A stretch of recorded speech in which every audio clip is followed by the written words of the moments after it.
အားလုံးပဲမင်္ဂလာပါမနေ့ကဗီဒီယိုမှာ Smile Line ကလုံးဝမပြောင်းနိုင်ဘူး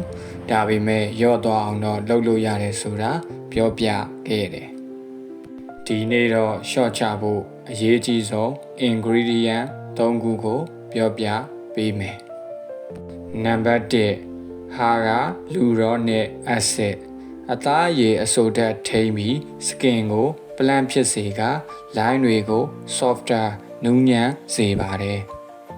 နံပါတ်2 peptide အသားတိဆောက်ပေးပြီး skin ကို frame ပုံမှန်ပြန်ဖြစ်စေပါတယ်နံပါတ်3 retinol ဆဲပြန်လည်ဖြည့်ခြင်းကိုတိုးစေပြီး long term ရေရှည်မှာ line တွေလျော့စေပါတယ်ဒါဆိုရင် Smile Line ကိုလျော့ဖို့ cosmetic တစ်ခုမှာ ingredient ဘလို့ပါဝင်ပစ္စည်းတွေပါဝင်သင့်တယ်လဲဆိုတာသဘောပေါက်သွားပြီထင်ပါတယ်အပိုင်း3မှာအိမ်မှာလုပ်လို့ရမယ့်နည်းလမ်းတွေကိုပြောပြပေးမယ်နော်